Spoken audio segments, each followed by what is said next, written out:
had to start a new video. The phone kicked in. Anyway, if they're placed in charge of other people, what ends up happening is the unspoken rules of don't talk, don't feel, don't trust, workaholism, perfectionism. The people learn those rules, even though, again, they're not spoken. They wouldn't be written in a rule saying that you must show up a half an hour early and leave a half an hour late, and, you know, don't take breaks and all that type of thing, and your work must be perfect. But they learn those are the expectations. So what you live with, you learn. What you learn, you practice. What you practice, you become. And that happens then in the workforce. So then people become codependent through the organization, and then they bring that home to their family because they feel a lot of stress. And I know where I am, by the way. I'm not lost. So all that becomes codependent.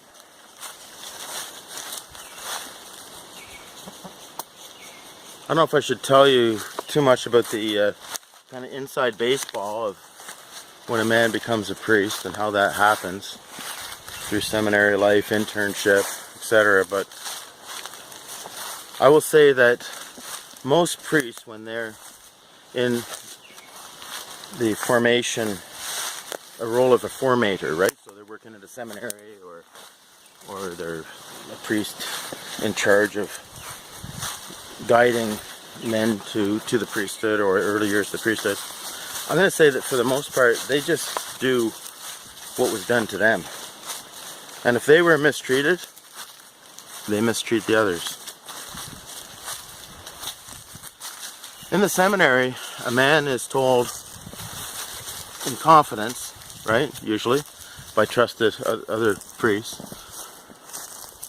just, you know, keep your head down, don't rock the boat,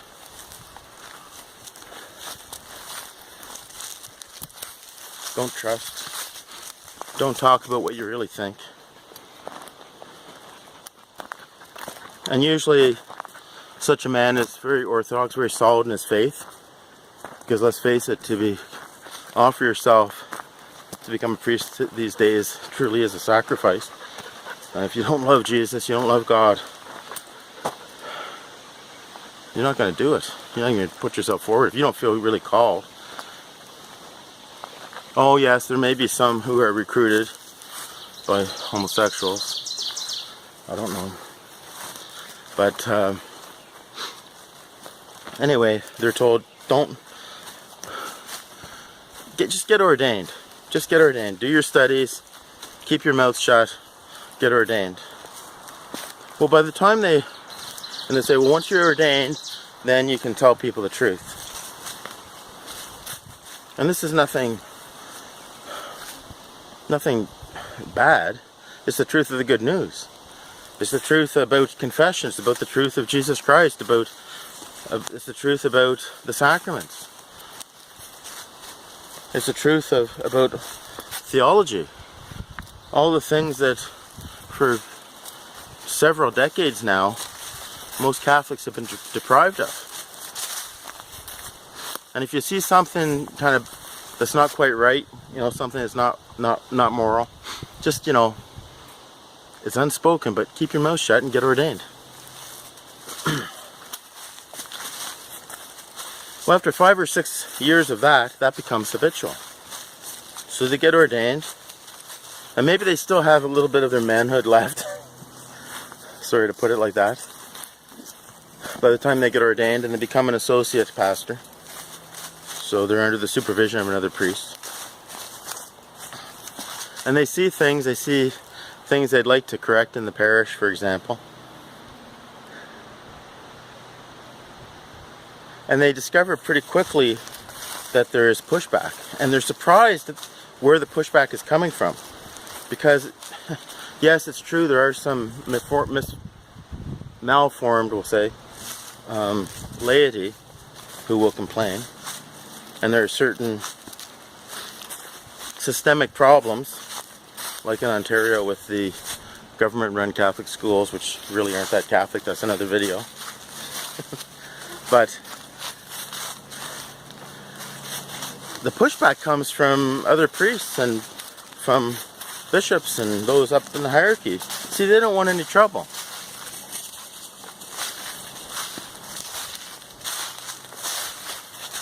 It's kind of a good life, living as a priest. Kind of.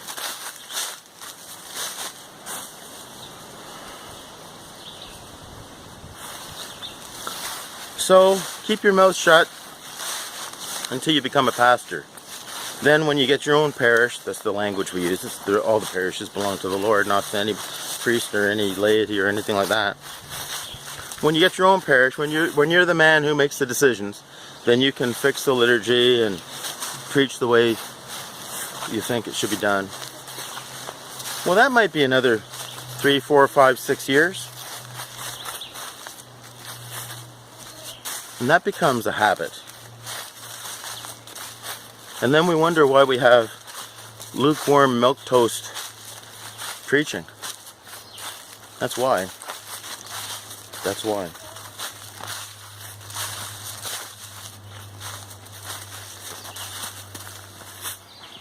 The crisis in the church, I see a perfect fit with codependency being lived out. There are priests with drinking problems, nothing's done. There are priests with control issues, nothing's done. Apparently there are priests with homosexual issues, nothing's done.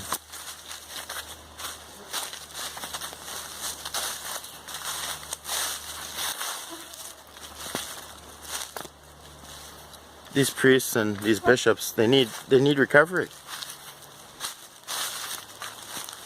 But very few are going to find it, very few are going to get it.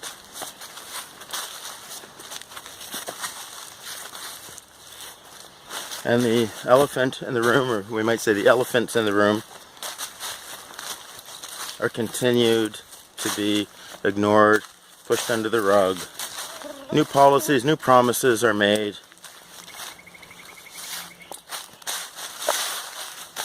But what the children really want is for dad to stop drinking. Fix the problem. And I just don't see the likelihood of that happening, not in very many places. A bishop ought to call in every single priest who has unnatural desires and fire them. And pay the price for that. In Canada, it might mean jail. For all I know, fines, wrongful dismissal. Pay the severances. Acknowledge the problem. Yes, many of the children, so in this case I'll say the laity, and many priests would be upset because of denial and because of breaking those rules. And that's the way it is in a family, in a dysfunctional family, when one or a few of the individuals decide to get help for themselves. So the alcoholic goes into treatment and gets sober. Some people can't believe it. Some people will continue to deny, and what they will really deny is that they have to get any help for themselves for their codependency. Father Basil used to say, an alcoholic takes down 7 people with them, so Al-Anon should be 7 times as big as AA, but it's not. It's about 1/10 of the size. Why is that? Well, because the codependent's denial is so much stronger than the addict's. The addict can be shown, look at the damage that you've done. Look at all the empty bottles or whatever. Look at your health. The codependent says, what do you mean? Like, I don't have the problem. I've been holding everything together. If it wasn't for me, this family would be a mess.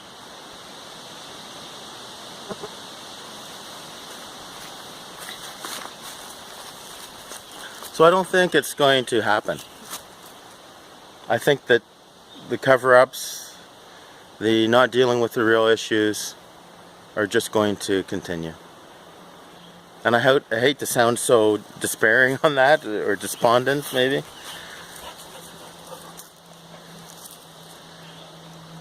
Well, what can we do? Well, really it's up to each individual. It's up to you. It's up to me to get the help that we need. You can't force someone else. But you can get the help for yourself. Jesus said the truth will set you free. And I'll tell you, when I was 22, so we're talking now 34 years ago, and I started looking at this stuff, I broke out in skin rashes and the doctors didn't know what it was. And as I learned more and more, and then as I kind of dealt with it and practiced the recovery principles, then the rashes took care of themselves. So I think it was stress related, because it's stressful confronting that which you've denied for all your life.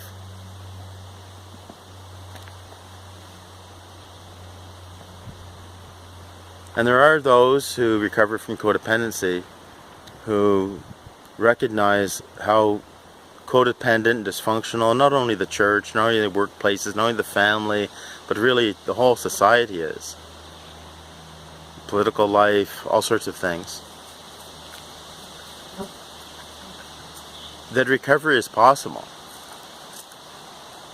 And a codependent person can be happy, and even while accepting that most people are not going to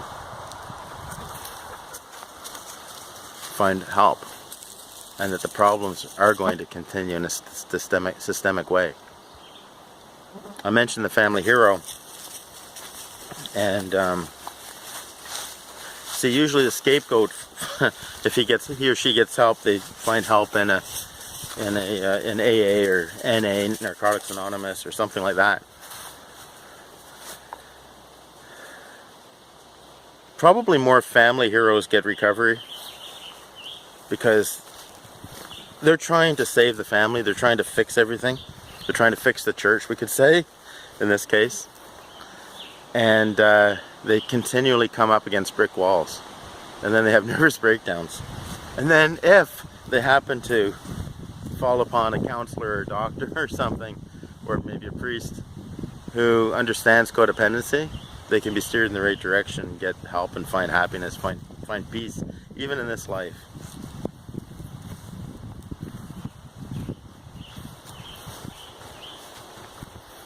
So I don't know if any of this makes sense. If you leave some comments if you want.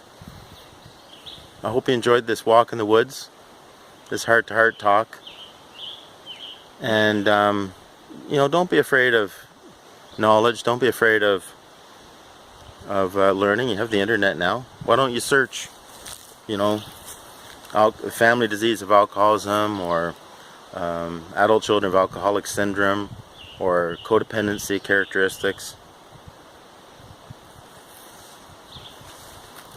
It's what I have to offer in this kind of conversation as good people, good Catholics, are trying to make sense of things, and even people who have been hurt and abused and mistreated in the name of God, in the name of the church, that maybe even, you know, you might find help as well.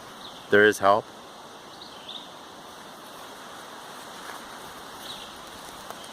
I'm a Catholic priest. I believe everything that the church has always taught on faith and morals, passed on down from the apostles. There's a lot of things that are being said and done now in the Catholic Church by the higher ups that I don't agree with, and I'll do some videos on that probably too.